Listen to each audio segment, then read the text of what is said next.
মেঘে ময়ূরী পশ্চিমেতে যে ওই মোদের সালাম নবীর দেশে দিও।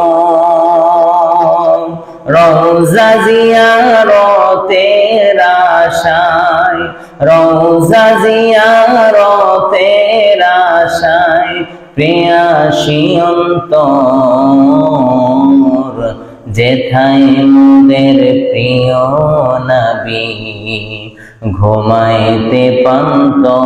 আল্লাহ রাব্বুল আলামিন মহাগ্রন্থ আল কোরআনের ৯৭ নম্বর সূরা, সূরা কদরের মধ্যে আল্লাহ রাব্বুল আলামিন ঘোষণা করেন, ইন্না আনজালনাহু ফি লাইলাতিল কদর ওয়ামা আদরাকা মা লাইলাতুল কদর লাইলাতুল কদরি খায়রুম মিন আলফি শাহর তানাজ্জালুল মালাইকাতু ওয়ার রূহু ফিহা বিইذনি রাব্বিহিম মিন কুল্লি আমরিন সালাম হিয়া হাত্তা মাতলাইল ফজর।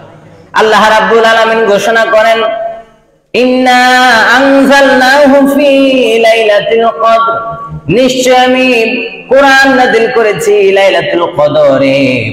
ওমা আদরাকা মা লাইলাতুল কদর, ওগো আমার নবী আপনি জানেন কি লাইলাতুল কদর কি? আপনি জানেন নাকি?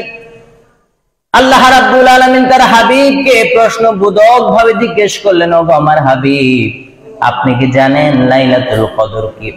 আল্লাহ রাব্বুল আলামিন পরের আয়াতের মধ্যে ঘোষণা করেন, লাইলাতুল কদরি খায়রুম মিন আলফি শাহর।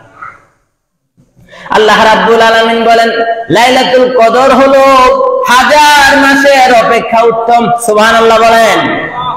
লাইলাতুল কদর হলো এমন একটি রজনী, যে রজনীর ব্যাপারে আল্লাহ রাব্বুল আলামিন বলেন, লাইলাতুল কদরি খায়রুম মিন আলফি শাহর, যে রাত্রি 1000 মাসের চেয়ে উত্তম। আল্লাহ রাব্বুল আলামিনের কাছে বান্দা 1000 মাস ইবাদত করবে, এই 1000 মাস ইবাদত করে যে সওয়াব পাবে, বান্দা এক রাত্রিতে ইবাদত করলে পরে সেই পরিমাণ সওয়াব আল্লাহ রাব্বুল আলামিন বান্দার আমলনামায় দিয়ে দিবে।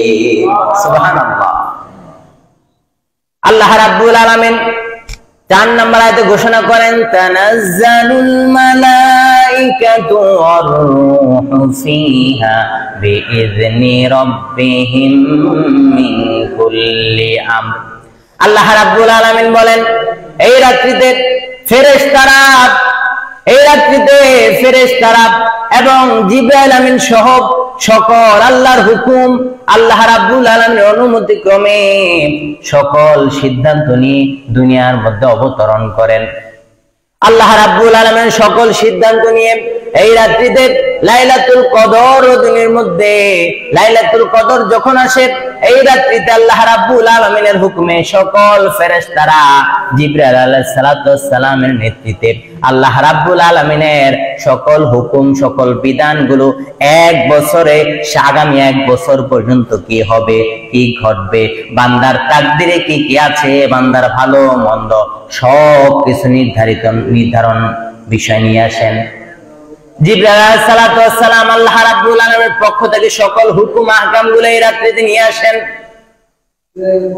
ভাগ্য নির্ধারণের রাত হলো লাইলাতুল কদর, সকল কিছুর সিদ্ধান্ত নেওয়ার রাত হলো লাইলাতুল কদর।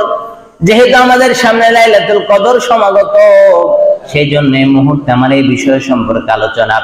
আল্লাহ রাব্বুল আলামিন সূরা কদরের ৫ম নম্বর আয়াতে ঘোষণা করেন, সালামুন হিয়া হাত্তা মাতলাইল ফজর।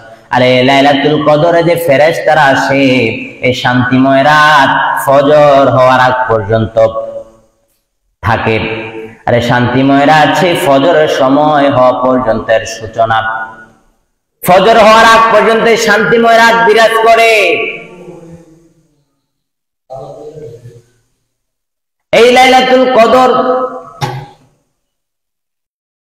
লাইলাতুল কদরে পূর্ণময় রজনীর প্রেক্ষাপট কি আমরা এখন জানবো। আল্লামা ইবনে কাসির তাফসিরে ইবনে কাসিরের মধ্যে পাওয়া যায়, আল্লামা ইবনে কাসির রাহমাহুল্লাহ লিখেছেন, তিনি যে হাদিসটা তাফসীর ইবনে কাসির সূরা কদরের ব্যাখ্যার মধ্যে এনেছেন, আল্লামা ইবনে কাসির রাহমাহুল্লাহ বলেন, আনিন নবী সাল্লাল্লাহু আলাইহি ওয়াসাল্লাম আন্নান নবী সাল্লাল্লাহু আলাইহি ওয়াসাল্লাম যাকারা রাজুলাম মিন বানি ইসরাঈল লাবিসা সিলাহা ফি সাবিলিল্লাহি আলফা শাহরিন। আল্লামা ইবনে কাসির রাহমাহুল্লাহ বলেন, একদিন আল্লাহর হাবিব সাল্লাল্লাহু আলাইহি ওয়াসাল্লাম একটি মজলিসের মধ্যে বনি ইসরাইলের একজন ব্যক্তির কথা তিনি বর্ণনা করেছেন। বনি ইসরাইলের একজন ব্যক্তি ছিল যিনি 1000 মাস আল্লাহর রাস্তায় জিহাদ করার সময় পেয়েছেন, যিনি 1000 মাস আল্লাহর রাস্তায় জিহাদ করেছেন। এই কথা যখন আল্লাহর হাবিব সাল্লাল্লাহু আলাইহি ওয়াসাল্লাম সকল মজলিসের মধ্যে সকল সাহাবাদের সম্মুখে বলেন যে বনি ইসরাইলের এমন একজন ব্যক্তি ছিল যিনি 1000 মাস সময় পর্যন্ত আল্লাহর রাস্তায় তিনি জিহাদ করেছেন। সাহাবায়ে কেরামগণ আফসোস করা শুরু করলেন। সাহাবায়ে কেরামগণ আশ্চর্য হয়ে গেলেন, আফসোস করা শুরু করলেন, ওগো আল্লাহর নবী, আমাদের তো অল্প সময়, অল্প হায়াত, কত ভাগ্যবান সেই ব্যক্তি 1000 মাস আল্লাহর রাস্তায় জিহাদ করার সওয়াব পেয়েছে, জিহাদ করতে পেরেছে, 1000 মাস আল্লাহর রাস্তায় জিহাদ করেছে। আমাদের তো এত লম্বা হায়াত নেই, আমরা তো এত পুণ্যবান, এত ফজিলতের আমল আমরা করতে পারবো না, সুতরাং আমরা কি সওয়াব থেকে বঞ্চিত হব নাকি? তারা হায় আফসোস করা শুরু করলেন, হায় হুতাশ করা শুরু করলেন, আফসোস করা শুরু করলেন। এমন সময় সাইয়েদনা জিবরাইল আলাইহিস সালাতু ওয়াস সালাম আল্লাহ রাব্বুল আলামিনের পক্ষ থেকে আয়াত নাযিল করেন, ও আল্লাহর হাবিব, ও ইয়া রাসূলুল্লাহ, ইয়া হাবিবাল্লাহ, আপনি আপনার সাহাবাদেরকে জানিয়ে দিন, আপনি আপনার পরবর্তী উম্মতদেরকে ঘোষণা করে দিন, লাইলাতুল কদরি খায়রুম মিন আলফি শাহর।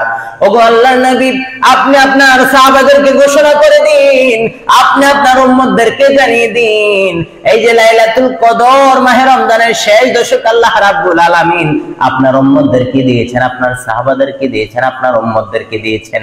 আপনার উম্মতদের মাঝে আপনি ঘোষণা করে দিন, ওগো নবী, এই লাইলাতুল কদর এমন এক পুণ্যময় রজনী, যে রজনীতে আপনার উম্মতরা যদি ইবাদত করে, এক রজনী ইবাদত করলে পরে আল্লাহ রাব্বুল আলামিন 1000 মাস ইবাদত করার সওয়াব বান্দার আমলনামায় লিখে দিবে। সুবহানাল্লাহ। এক রাত্রি ইবাদত করলে পরে আল্লাহর হাবিব সাল্লাল্লাহু আলাইহি ওয়াসাল্লাম ঘোষণা করেন যে এক রাত্রি ইবাদত করলে পরে 1000 মাস আল্লাহর